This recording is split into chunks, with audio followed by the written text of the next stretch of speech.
join us on the journey in the state of Oklahoma. We received enough comments of surprise for what Oklahoma has to offer that we decided to bundle all of our favorite spots in one video for you, which will at least get you started on your research. Maybe your next trip you stop and enjoy some of these lesser known gems. Oklahoma is a major producer of natural gas, oil, rye, canola oils, and a number of other agricultural products.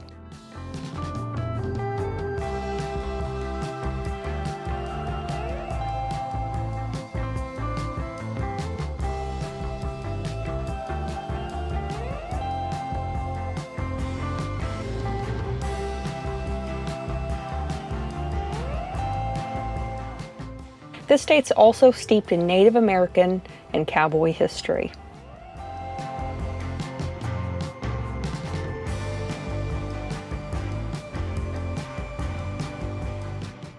Unfortunately, it is also well known for its wind and tornadoes, so being mindful of the weather and taking action.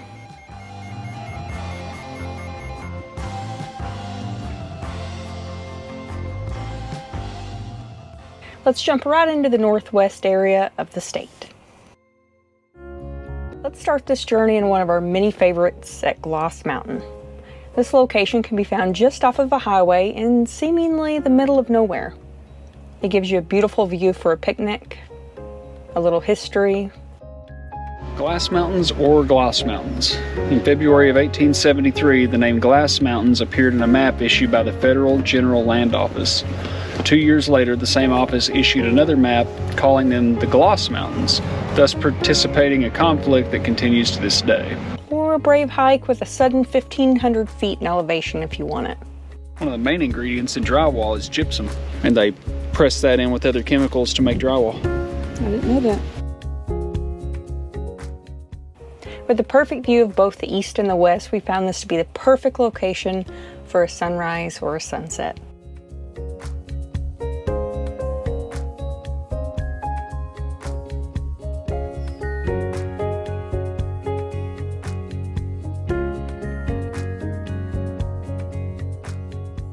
Most won't get as excited over tumbleweeds as we do, but the rest of the area, you might.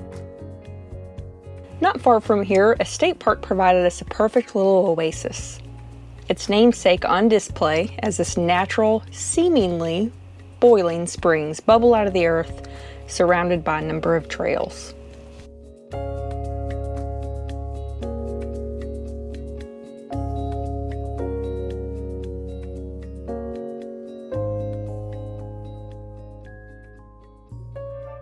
Weather forecast for today, windy. Just up the road, we found another gem filled with campgrounds, nature trails, and a natural cavern. Although our visit left us pretty cold, we found that winter was a perfect time to visit these caverns, creating a personalized tour and consistent temps under the earth.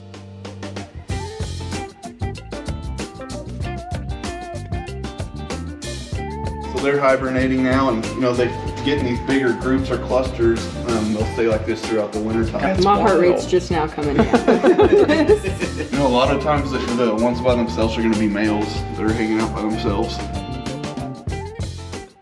Caves and caverns have a life cycle, so when the water stops flowing and things naturally get wet and dry up, over time a cave will collapse.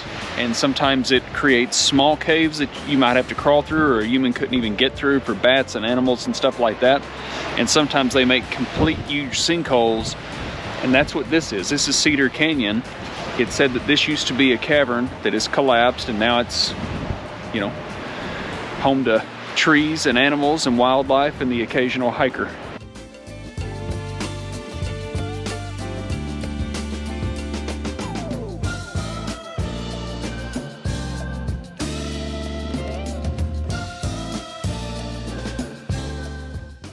Last on our list, and surprisingly close to all of the rest, brings us to one that we do recommend in warmer temperatures. The less than busy park was a treat, but if this hadn't been so surprising and fun, it wouldn't have been as enjoyable in these December temperatures. There are age restrictions and a lot of dangers on this one, so you may choose a safer, more cost-effective option and view the dunes from a viewing deck. But we couldn't have torn Cody away from this one. The park offered a campground and a large parking lot, giving this one the RV-friendly tag.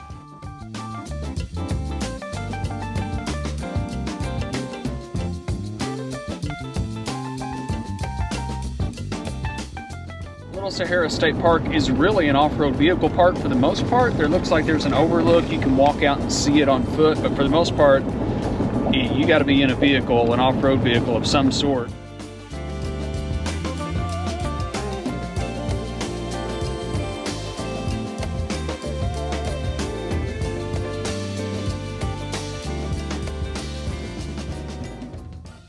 Now let's bounce down to southern Oklahoma, where we found some of the coolest castle remains next to the largest waterfall in the state, which happens to be quite a sight to look at. This one would likely be more enjoyable in some warmer temps where you could enjoy a dip in the water after a nice hike.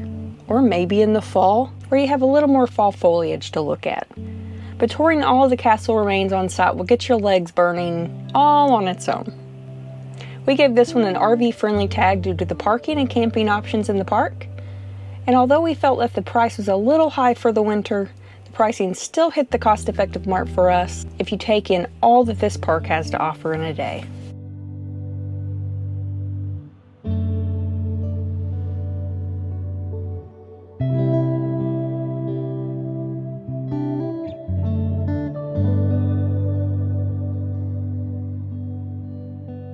The waterfall is magnificent. There are more trails you can go on, and there's some caves that you can look at beside the waterfall. All trails will tell you this is like an hour-and-a-half trail. It's not. You get here and you kind of clamber around the castle. That would be an amazing place to have a picnic. You can just hang out up there and listen to the river come by. And the castle's even in pretty good shape. It would be a fine place to go have a picnic or hang out. It's pretty safe. There's not stuff falling down around you or anything like that, so it's definitely worth checking out. Only a few minutes down the road, it was no secret that we created a bit of an addiction to Arbuckle's mountain fried pies. We felt this treat was worth hitting the list due to the long, fun history behind it and the variety of options. Since then, we've attempted to top it, but we're still on the hunt. Don't order 3 apiece. Don't do it. Don't. Or do it, because it's really, really good.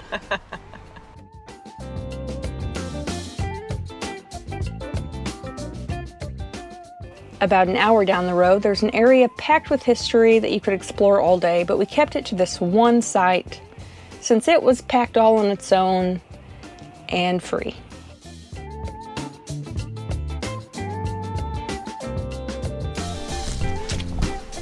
These are the West Barracks. It was built in 1856.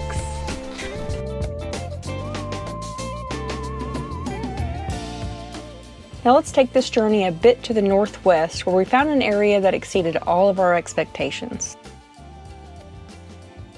Here you'll find a large variety of events in one small area, starting with the Wichita Mountain Wildlife Refuge.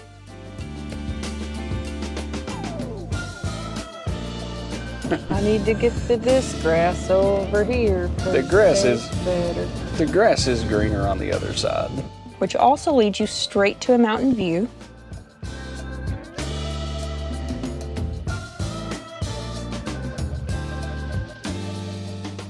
A historical Holy City replica.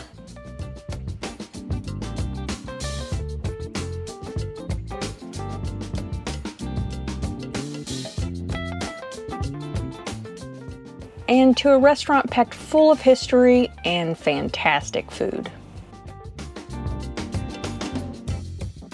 And worth mentioning, you'll find an untethered sticker hidden around there.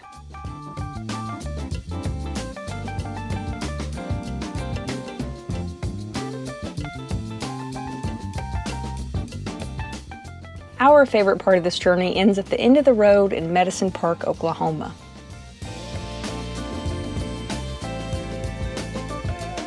There is an area where swimming is permitted. It's $3 a day per person.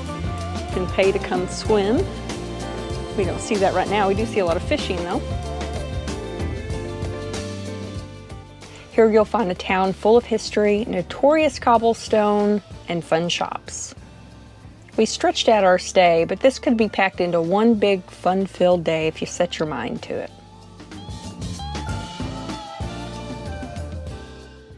Our next journey takes us to a busy little town of Broken Bow, Oklahoma.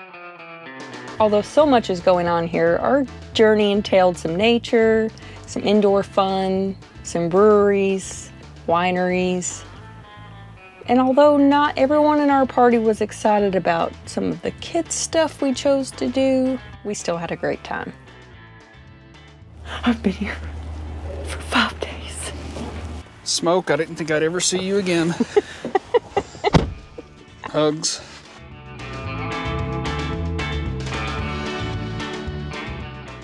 Jumping all the way up to northern Oklahoma. Some of this got personal for us since we get to visit with family. We got to see some old cars, ride in a combine. I don't know if I trust Angela's driving. What? Oh, you shouldn't. And even a chance to bounce over the state line into Kansas.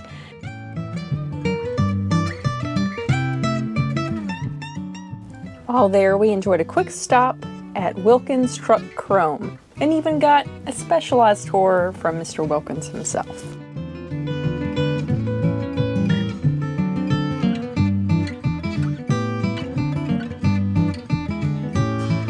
They had train horns back there.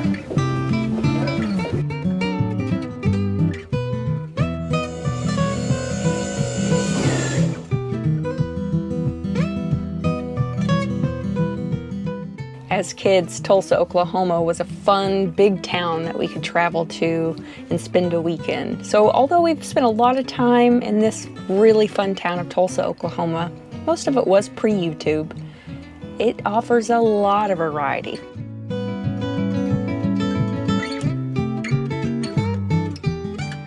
One of our favorite stops was the center of the universe, where the legend goes, no one can hear you when you're inside the circle. While we can't exactly confirm that, it was a very unique experience.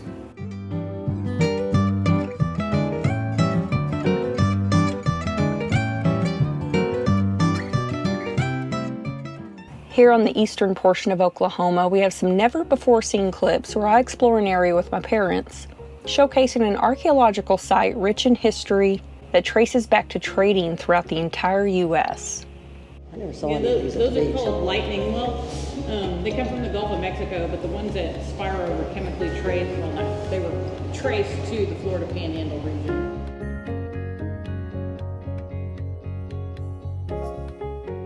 For about 45 minutes, you can walk this little track. You can see all of the ones that they've been able to preserve. We're going to go look at one of them. They have a lot of artifacts, a lot of which they've tracked from all over the country. The timeline of when this was inhabited by the Native Americans ranges anywhere from 600, 900 AD, probably 900 AD is when they actually established here. There's a lot of things you can see. And we enjoyed exploring and getting a taste of what the area used to look like long before us. So here at Brown Mound, this was one of the larger here, and this was their main temple area. This is what's left after the archaeological dig, and they removed all the artifacts. Although not everyone was as excited to walk. You made it all the way up that hill. I kept looking up and I said, keep moving. Krebs, Oklahoma features one of our favorite and unique Oklahoma dining experiences. With 3 large parking lots, this is a great stop-off for any RVer.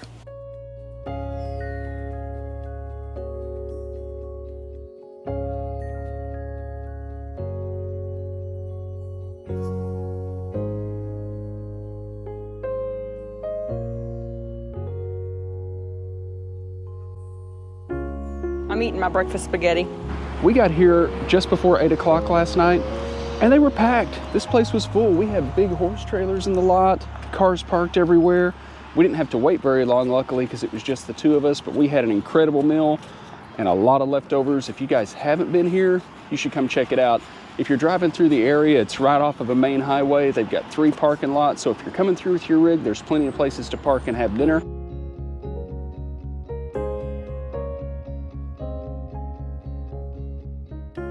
Although I know we haven't shown all that Oklahoma has to offer, we're going to end this one on a must-stop city of Oklahoma City. There's very little that you won't find here, but this stop must include a stop off at the Oklahoma City Bombing Memorial. This was an event that shook our nation, and the several hours that it takes you to walk through the grounds, it's nothing short of somber. This would be our second visit to the memorial and no less memorable. We enjoyed walking through the Regatta Park, followed the river to Bricktown, although you may choose to take to the water for this one.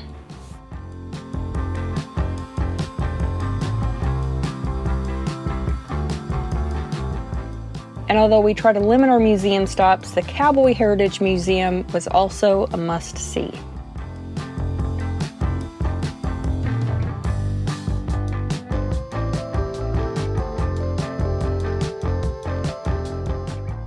Along with Botanical Garden directly in the heart of the city.